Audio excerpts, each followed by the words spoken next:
오늘 에베소서 2장 20절로 22절의 말씀 통해서 사도신경 11번째 시간인데요. 거룩한 공동체라는 제목으로 좀 말씀을 나누려고 합니다. 사도신경은 말 그대로 사도들의 믿음입니다. 사도들의 믿음의 고백을 우리가 우리의 신앙 고백으로 받아들여서 우리도 그렇게 믿습니다라고 고백하는 것이 바로 사도신경입니다. 전 여기서 아주 근본적인 질문을 오늘 하나 여러분께 좀 던져보고 드리려고 하는데요. 여러분, 믿는다는 것의 의미가 무엇입니까? 우리에게 어떤 말보다 중요한, 그래서 신앙생활하면서 가장 많이 사용하는 이 단어 믿는다라는 말에 구체적으로 어떤 의미가 담겨져 있습니까? 여러분은 어떤 의미를 담아서 믿는다라는 말을 사용하십니까? 당연히 알 것 같은데 어때요? 선뜻 답하기가 어렵습니다. 이유는 그것이 그만큼 깊고 폭넓은 말이기 때문에 그렇습니다.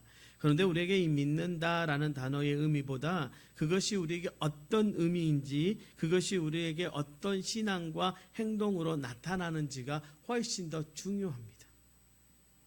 미국의 칼빈 신학교에서 철학신학을 강의하시고 계시는 강영한 교수님이 몇 해 전 쓴 믿는다는 것이라는 책을 쓰셨는데, 거기에는 아주 실제적이면서도 탁월한 책입니다.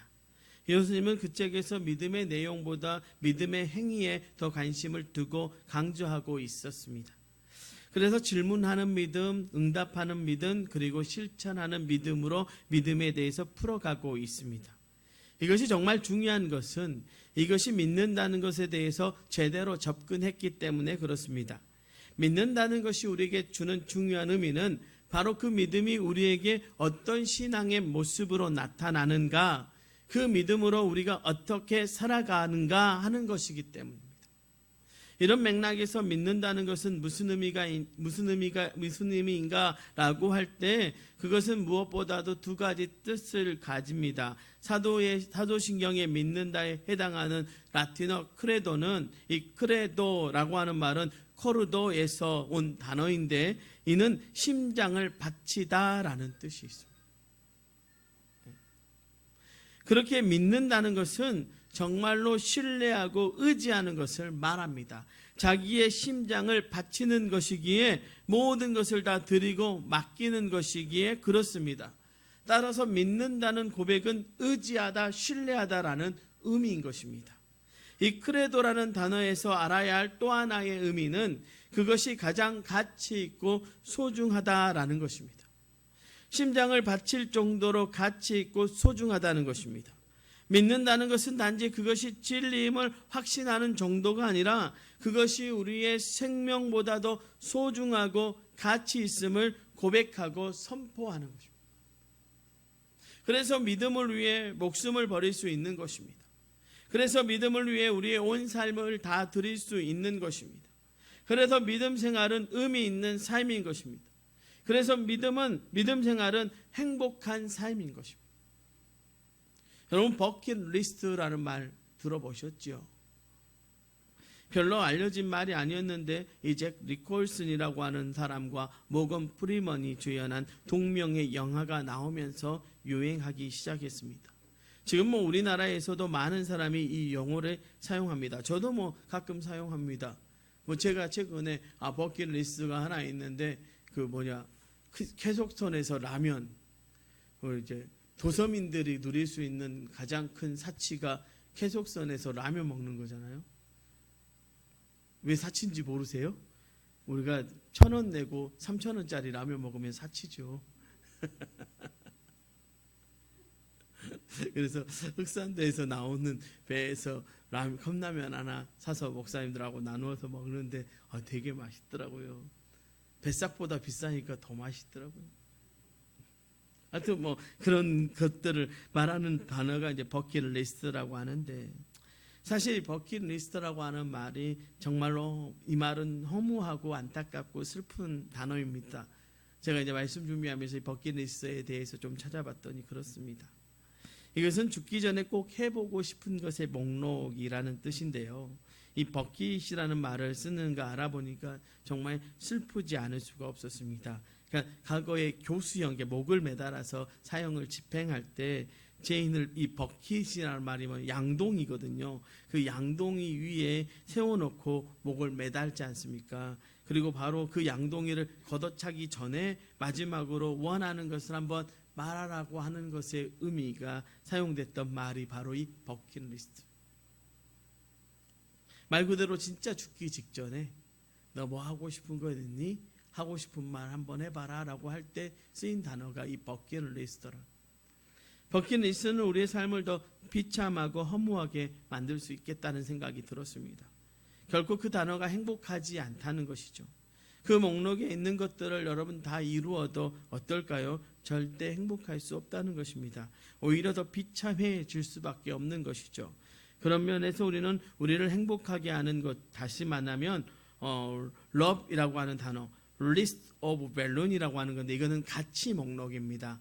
그러니까 우리에게 가장 소중하고 가치 있는 것들의 목록을 만들어서 그것들을 행하고 지키고 이루면서 살아가는 인생, 그것이 정말 행복한 삶인 것이죠. 그 소중한 가치를 위해서 살았다면 결과와 상관없이 그 자체가 아름다운 것이고 그 모든 순간이 행복한 것입니다. 그것이 바로 love이라고 하는 list of value, 가치 목록에 해당되는 것입니다. 그렇습니다. 나는 믿는다라고 하는 의미는 의지하다, 신뢰하다 뿐만 아니라 이 가치 목록을 지키고 행하며 살아가는 것을 말하지요. 이 세상을 살아가면서 아름답고 행복하게 위해서 반드시 해야 할 가치 있는 것, 그 목록에 올려놓는 것이 나는 믿는다라는 고백인 것입니다. 이렇게 믿는다는 것은 실제적인 신앙의 행동으로서 두 가지 의미를 가지는데요. 사도신경의 12개의 나는 믿는다는 바로 이 두 가지의 의미를 가지고 믿음을 고백하는 것입니다. 그런데 그 가운데 9번째 고백인 나는 거룩한 공교회와 성도의 교제를 믿습니다라는 것은 특별히 이 두 가지 의미 가운데 두 번째 것이 보다 더 강조되는 믿음의 고백입니다. 다시 말하면 거룩한 공교회와 성도의 교제, 그것이 나에게 가장 소중한 가치가 있습니다라는 고백인 것입니다. 이 땅을 살아가면서 예수 그리스도를 주로 믿고 영접하면서 하나님의 자녀가 된 사람으로서 제대로 행복하게 살기 위해 가장 소중하게 여겨야 할 것들 가운데 하나가 교회임을 고백하는 것입니다. 그럼 이 고백을 통해서 우리가 고백하는 믿음은 무엇인가? 먼저 교회를 생명같이 여기는 믿음을 고백하는 것이죠. 뭐라고요? 교회를 생명같이 여기는 믿음. 나는 거룩한 공교회와 성도의 교제를 믿습니다라는 이 9번째 신앙 고백이 교회가 나에게 이렇게 소중합니다라는 고백이 확실한 것은 사도들이 그 교회를 어떻게 받았는가를 보면 알 수 있는데 마태복음 16장 18절의 말씀을 보십시오. 또 내가 내게 이르노니 너는 베드로라. 내가 이 반석 위에 내 교회를 세우리니 음부의 권세가 이기지 못하리라. 사도 베드로는 이 순간을 평생 잊지 못할 것입니다. 주님이 가이사라 빌립보에서 사람들이 인자를 누구라고 하는지 물으시고는 이어서 너희는 나를 누구라고 하느냐라고 물으셨을 때 베드로가 성령의 감동으로 고백하는 게 뭐였습니까? 주는 그리스도시요 살아계신 하나님의 아들이시니이다 라고 고백했고, 그 순간 주님이 크게 기뻐하시면서 바요나 시모나 내가 복이 있도다. 이를 내게 알게 하니는 혈육이 아니요 하늘에 계신 내 아버지시니라 하고 칭찬하셨고, 그리고 나서 배에게 베드로 즉 반석이라는 새 이름을 지어주시면서 해주셨던 말씀이기 때문에 그렇습니다. 특별히 그때는 몰랐지만요, 나중에 그가 깨닫게 된 너무나도 중요한 말씀을 해주셨는데, 그것은 내가 이 반석 위에 내 교회를 세우리라는 그런 말씀을 하셨다는 것입니다. 교회를 처음 말씀하셨을 뿐 아니라 내 교회라고 하셨고, 당신의 교회를 베드로 자신 위에 세우시겠다고 하면서 그의 필생의 사명으로 교회를 주셨던 바로 그 순간이기 때문에 베드로에게는 평생 잊을 수 없는 순간이라는. 여러분, 사도신경에 대해 비판을적으로 말하는 사람들이 많이 지적하는 내용 중에 하나가 이 9번째 신앙 고백에 나오는 공교회가 라틴어로 카톨릭이라는 것입니다.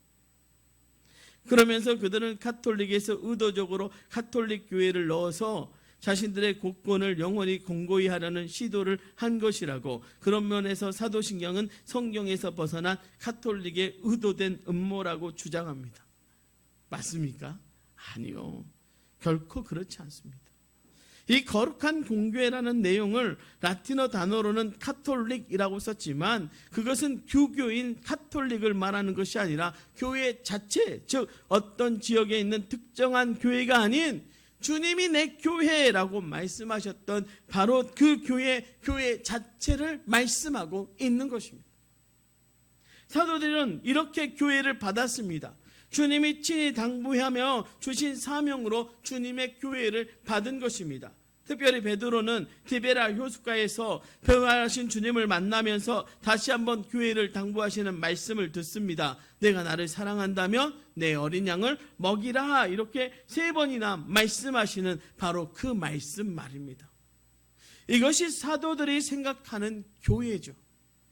그들은 교회를 자신의 생명보다도 소중하고 가치 있게 여겼습니다.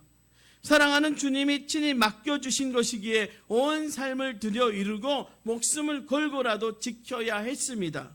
그래서 바울 사도도 교회에 대해서 말할 때 이러한 감동과 고백을 담아서 표현하고 있는 것입니다. 오늘 본문 20절이요. 너희는 사도들과 선지자들 터위에 세우심을 입은 자라. 그리스도 예수께서 친히 모퉁이 돌 되셨느니라. 여러분, 우리는 주님이 모퉁이 돌 되어 세우신 교회, 그 교회를 생명과 같이 살아가시는 저와 여러분 되시기를 주님의 이름으로 축원합니다. 여러분은 교회를 정말로 생명을 다해서 사랑해야 합니다. 전 나무 관리하는 걸 잘 못합니다. 그래도 좀 해보겠다고 동백나무들을 좀 이렇게 톱으로 제가 원래 좀 썰었습니다. 몇 개는 굉장히 제가 썰어놓고도 뿌듯하더라고요. 근데 몇 개는 맘에가 안 들어요.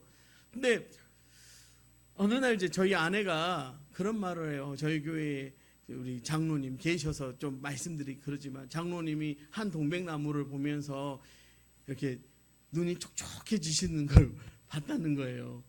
제가 볼 때도 너무 못 잘라놨어, 목사가. 아이고, 조경을 좀 배워야 되는가 봐요.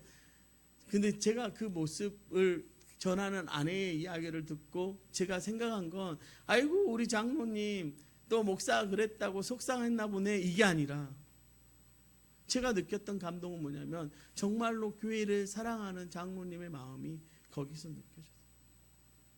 그게 사랑하는 거야 라고 제가 아내한테 그랬어요.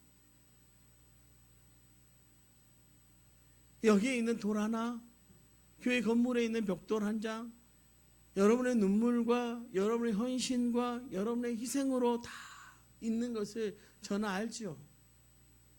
그걸 느끼죠. 그러니까 함부로 할 수 없고 함부로 해서도 안 되고.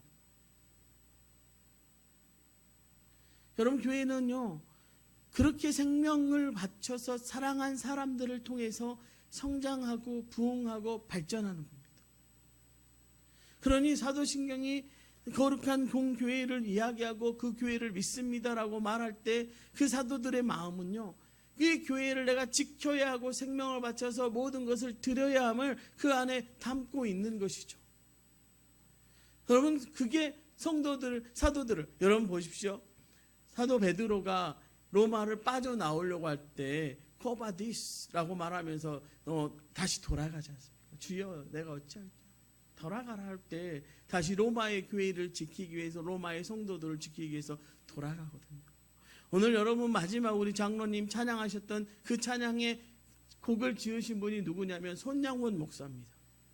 손양원 목사님이 6.25가 터지고 성도들이 목사님 피난 가십시오라고 할 때 배에 태워드렸거든요. 그런데 배가 떠나고 나서 보니까 목사님이 없어요. 목사님 어디 가셨지 하고 보니까 자기들 옆에 있는 거예요. 그러면서 하시는 목사님의 말씀이 뭐냐면, 내가 어찌 성도들 내게 주님이 맡겨주신 성도들과 교회를 버리고 떠날 수 있겠습니까? 손양원 목사님은 정말로 목숨과 같이 교회를 사랑하셨던 분들입니다. 그렇게 한국교회는 목숨과 같이 생명과 같이 교회를 사랑하는 사람들을 통해서 부흥했습니다. 이제 다시 우리가 회복해야 될 것은 정말로 교회를 다시 뜨겁게 사랑해야 된다라고 하는 것이죠. 그리고 교회인 여러분이 뜨겁게 사랑받는 존재로서 이 땅 가운데서 살아가야 한다라고 하는 것입니다. 사랑하는 성도 여러분, 부탁드립니다. 우리 다시 그 사랑을 회복하십시다. 우리 주님 처음 사랑하셨던 그 교회, 내 교회라고 부르셨던 그 교회를 여러분 뜨겁게 사랑함을 통해서 여러분 이 교회가 여러분을 통해서 부흥하고 발전하고 커갈 수 있기를 날마다 기도하시는 저와 여러분 되시기를 주님의 이름으로 부탁을 드립니다. 두 번째로 오늘 우리가 이 고백을 통해서 구하는 두 번째 믿음은요, 교회의 본질이 성도의 교제에 있다라고 하는 것을 믿는 것이죠. 그렇다면 뒤이어 나오는 이 성도의 교제, 거룩한 공교회를 믿는다라고 말하는 이 성도의 교제에는 어떤 의미가 있는가? 사도신경 9번째 신앙 고백에서 거룩한 공교회와 성도의 교제를 하나의 고백으로 묶어놓은 이유가 있습니다. 그것은 이 둘이 같은 것이기 때문에 그렇습니다. 좀 더 정확하게 말한다면 주님이 내 교회라고 말씀하신 그 교회의 본질을 다른 각도로 표현한다면 그것은 바로 성도의 교제라는 것입니다. 그렇습니다. 교회는 다른 것이 아니라 예수 그리스도를 주로 고백함으로 그리스도의 제자 곧 성도된 사람들이 모여서 교제하는 공동체라는 것입니다. 교회는 조직이나 건물 혹은 몇몇의 리더십들의 교회가 아니라 예수 그리스도를 주로 고백하고 믿어 하나님의 자녀된 성도들이 신앙 안에서 주님 안에서 함께 관계를 맺는 성도의 교제, 이것이 바로 주님의 참된 교회입니다. 성도에게 모이고 성도에게 서로 관계를 맺고 성도에게 서로 사랑하고 성도에게 함께 사명을 받고 비전을 품고 사역하는 그 성도의 교제 말입니다. 그래서 종교개혁자들은 교회를 말할 때 주님의 몸이라는 개념보다는 성도의 교제라는 개념을 훨씬 더 강조했습니다. 루터도 그랬고 칼뱅도 그랬습니다. 여러분의 예배 중에요, 성찬이 초대교회에서는 매주 모일 때마다 한 줄 아십니까? 우리는 같은 교회입니다. 우리는 같은 성도입니다. 이 성찬을 통해서 교제가 일어나는 거예요. 예수 그리스도의 몸과 피를 나누는 그 성찬을 통해서 날마다 교제하는 것입니다. 왜 교회가 식탁 공동체를 하는 줄 아십니까? 그 교제가 교회 안에 중요하기 때문에 그렇습니다. 20세기의 성자라고 불리는 분이 계십니다. 바로 순교자이신 디트레이트 본 해퍼 목사인데 이분의 대표 저서가 바로 성도의 교제라는, 그는 그것으로 박사학위를 받았고 그것 때문에 미국 유니온 신학교에서 죽을 수도 있는 히틀러 치하에 독일로 돌아온 것입니다. 성도들과 함께 있기 위해서 말입니다.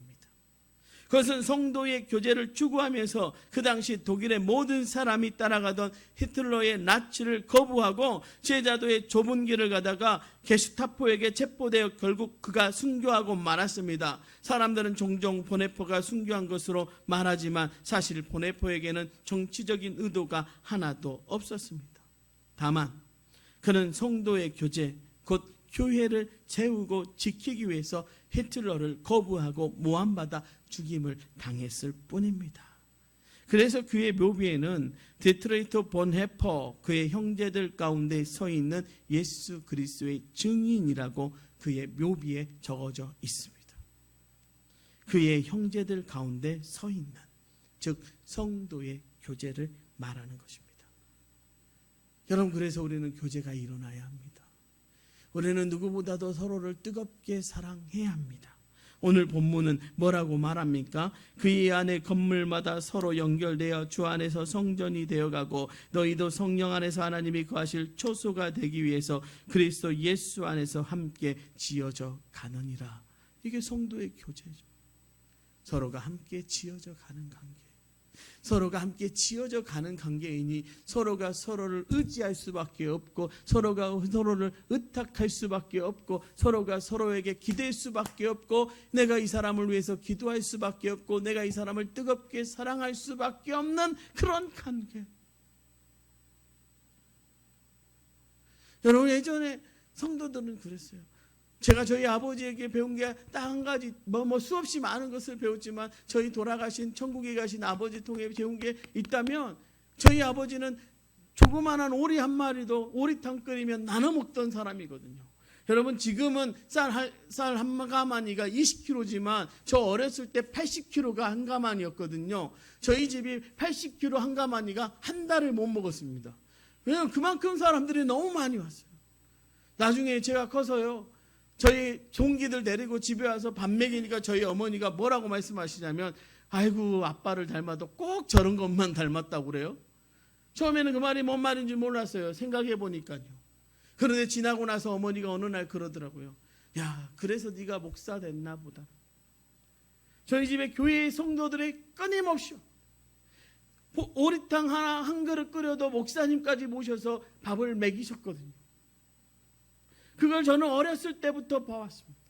아, 이게 교제구나. 그래서 저는요, 성도들이 함께 모여서 뭔가 나누어 먹고 뭔가 하는 것이 너무나 좋습니다. 행복합니다. 저희 원사님들 가끔 점심 먹지 않을 때에도 가면 목사님 식사하고 가세요 그러면 라면 하나 끓여줘도 그것이 너무 맛있고 행복했습니다. 왜요? 그것이 교제거든요. 그것이 진정한 교제 아닙니까?